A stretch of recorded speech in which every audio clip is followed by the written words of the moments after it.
Hello again, Honky Tonks, sausages, loyal viewers and subscribers. Thanks for joining me on yet another night walk. I'm enjoying doing this, by the way, so if you're wondering why I keep doing them, it's cathartic for me. I've told you this before. Do it yourselves, folks. It's free, nothing's stopping you. Completely legal, unless you're walking around with a balaclava, which I don't. Mine's at the house. Now, no-go areas. First of all, politics in this country is being dominated by a certain ideology. I'm not sure if it's controlling it, but it's certainly dominating and influencing it. It's influenced our politicians into breaking parliamentary law in order to have a discussion on Gaza, and it's given them all the willies. So much so, they now all want personal protection. They're saying this ideology isn't the problem, and yet they want protection from it. What does that tell you? Now, an MP, has come out and said there are no-go areas in Britain, specifically Birmingham and London. There was the usual backlash by the people who depend on the demographics in these areas. God, my grammar tonight is terrible. For their votes. They are left-wing parties' core voters now. It's not the working class British people anymore, it's these demographics. They depend on them to get what they want, political power. So he's come out and said this, massive backlash, and then he did the inevitable, oh, I'm sorry, I didn't mean it. It came out wrong. I was possessed by a demon or something. The devil probably owns, my grammar. I haven't been drinking, I swear. Majority of the House of Commons and Lords anyway, the way they're behaving. And he apologised, he caved in. Unlike Lee Anderson, who hasn't caved in yet. But they're saying there are no-go areas in the UK. Well, there are. There really are. The whole of London is now a no-go area thanks to Sadiq Khan and his lack of action, completely turning a blind eye to what's happening. Birmingham as well, and other cities. There are certain places in the UK which have been turned into ghettos, and you know why, I know why. If you talk about them, then you get prosecuted. Again, there's that saying, isn't there? If you want to know who rules you, find out who you can't criticise. I know that's not the wording, but that's what it means. For example, take Batley, the Batley teacher. He's still in hiding.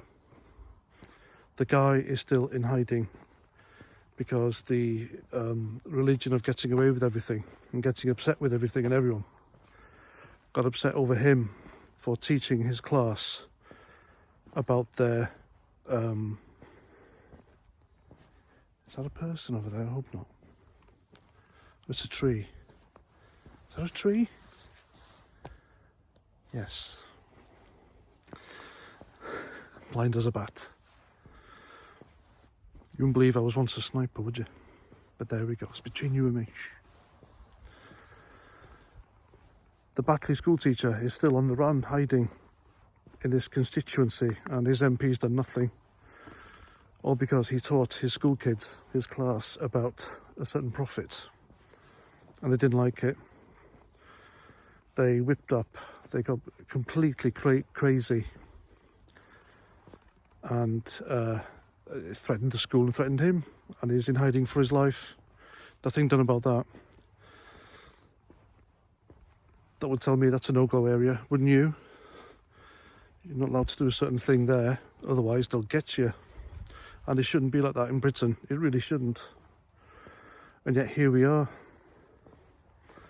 We've allowed this and imported an ideology which is incompatible with Western values, freedoms and democracies, and bending over backwards for them when they should be bending over backwards to be part of what we do here, or how we like. freedoms, democracies, free speech, etc. But it's so far, it's looking grim.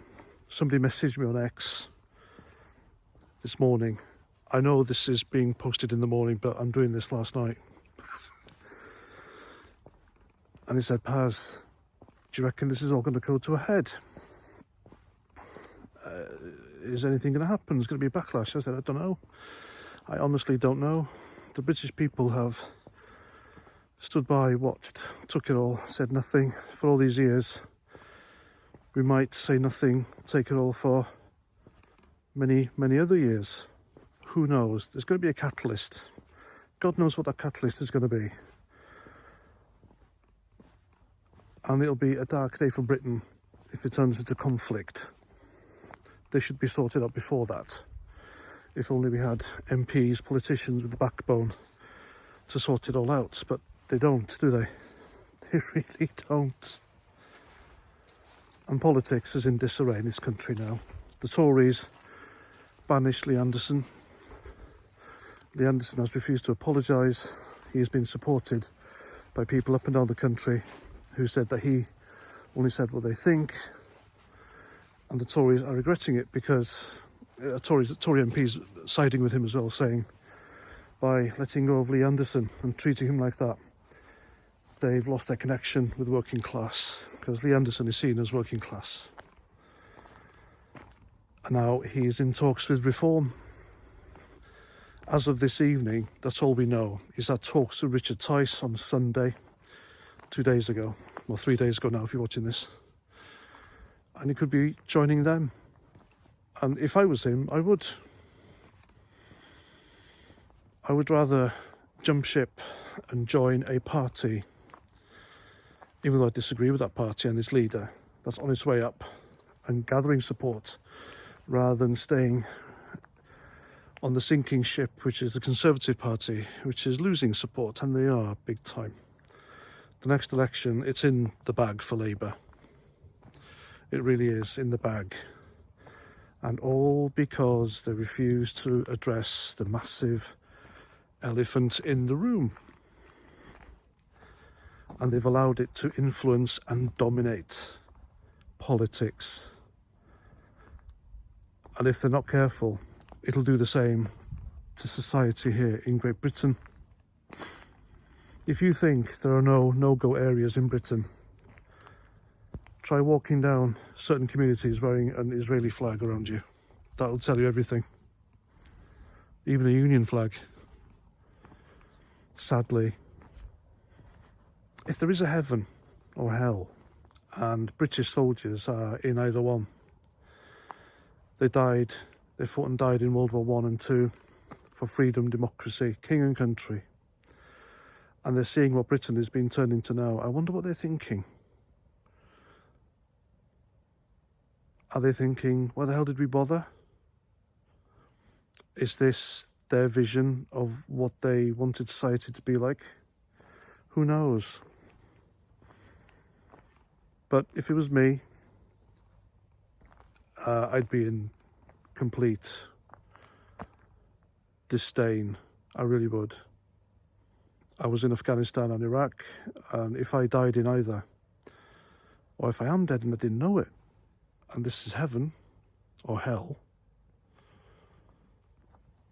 and I'm seeing this country as it is, country I fought for, the flag I fought under, then I am fucking disappointed. I really am.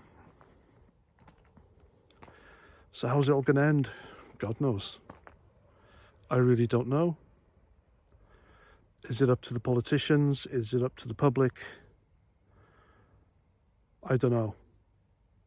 But one thing I do know, these are dark times for Britain. They really are dark times. And there we have it. It's a strange old evening anyway for me. I was working this evening, driving the old lorry, and the evening just felt a bit off. And then somebody sent me a funny video and I laughed. I had to pull the lorry over. I was laughing so much. Oh, contact. Wait out. Did you hear that?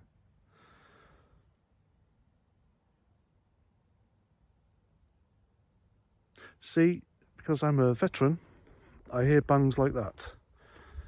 I get unnerved. I just stood there and stared blankly. Do you notice that? That's PTSD for you.